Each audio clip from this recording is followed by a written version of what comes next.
It was Christmas Eve, and while I lay in a hospital bed recovering from surgery, my mother called. Her voice came through cold and detached, complaining about missing her Elton John concert. I had just undergone a life-threatening emergency after complications from my husband's death 6 months ago. Yet, instead of being there for me, my parents were only concerned about their own plans. My name is Natasha Wilson, and for as long as I can remember, I've been the afterthought in my own family. My younger sister, Jessica, was the golden child who could do no wrong in my parents' eyes. I, on the other hand, was left to fend for myself. My parents, who had retired early, were financially dependent on me. I sent them $2,500 every month to help with their expenses. Even after my husband's tragic passing, I continued supporting them, hoping that family should always be there for each other. How foolish I was. When I reached out to them for help during my emergency surgery, my parents' response was heartless. My father even told me that I had become a burden to them. As I lay in that hospital room, my parents cared more about their Christmas concert than about the grandchildren or my survival. The pain in my abdomen was excruciating, but the emotional toll from their neglect stung even more.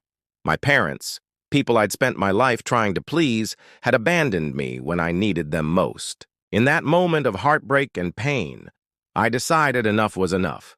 I wasn't going to keep giving in to their demands, financial and emotional. I called Valerie, a nurse in the hospital, who suggested reaching out to her friend Olivia, a professional nanny who specialized in childhood trauma. I agreed, realizing that this would be the beginning of cutting the poisonous ties that had suffocated me for years. As Olivia arrived to care for my children while I recovered, I made two important decisions. First, I instructed my bank to cancel all future transfers to my parents' account.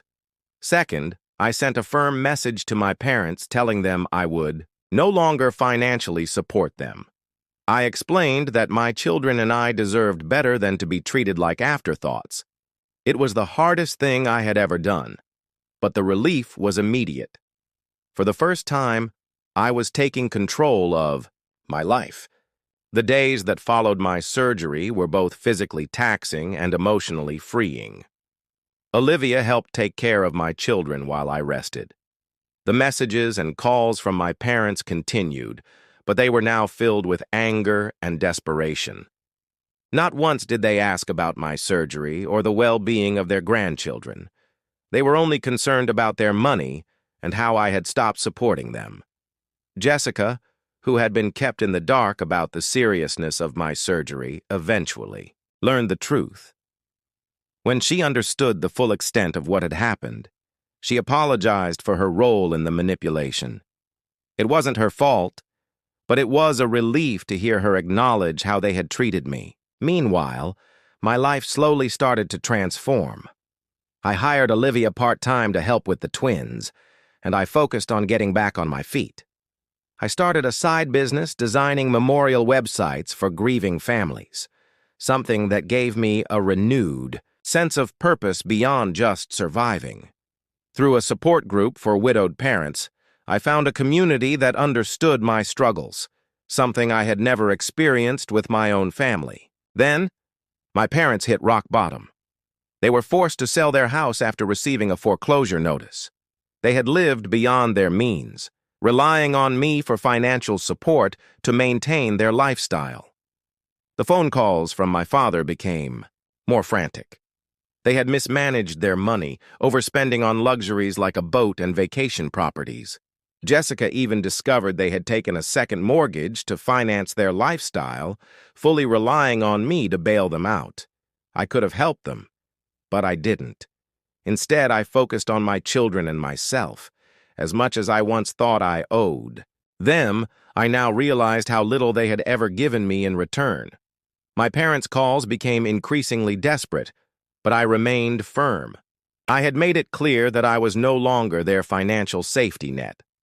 When they came to my apartment unannounced, I listened to their pleas. My father, usually so demanding, had the nerve to ask for my help with their mortgage. He had the audacity to say that they would lose everything if I didn't step in. My mother attempted to play the victim, pretending to care about my well-being, but the truth was clear. They didn't care about me when I needed them. They only cared about the money I gave them. I wasn't moved. I calmly reminded them that I had been the one to support them for years, only to be abandoned when I needed them the most. My children hadn't seen their grandparents more than a few times, and my parents had made no effort to be involved in their lives. The final straw was when my mother reached for Emily, my daughter, who instinctively hid behind me. That moment made it clear. They weren't family. They were just people who had used me. Soon, I received an email from my father, painting me as the ungrateful daughter who had abandoned her family in their time of need. But it didn't work. My extended family, many of whom were unaware of the truth, reached out to me in support. Even Jessica, who had always been caught between me and our parents, came around. We crafted a response together, explaining the real story behind my decision to cut ties. Over the next few months, my life slowly started to improve. I moved into a new home, using the equity from my old apartment. My business began to grow, and I found a sense of stability I hadn't felt since James's death. I was no longer in the fog of guilt and obligation. I had a support system of real friends, new neighbors, and even Jessica, who began to form a bond with my children. Then, something unexpected happened. My parents, now facing the consequences of their decisions, reached out with a handwritten apology. They admitted their faults, their jealousy, and their manipulations. They acknowledged their selfishness and how they had failed me. While I wasn't ready to forgive them, I appreciated the fact that they had taken a step toward change. A year later, my father, with a humble demeanor, admitted his wrongdoings. My parents had gone to family therapy and they had changed. They wanted a relationship with my children, but I made it clear that it would only happen on my terms. If they were genuinely committed to change, then they would have to prove it. I left that meeting knowing I had done what was best for me and my children. I had learned to set boundaries, to stand firm in my decisions, and to prioritize my own well-being. My relationship with my parents had been one-sided for far too long.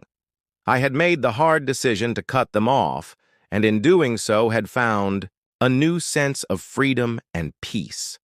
It wasn't about revenge or holding grudges. It was about creating a future where I was the priority. The future was bright, not because of what I had, but because of who I had become. And that was enough.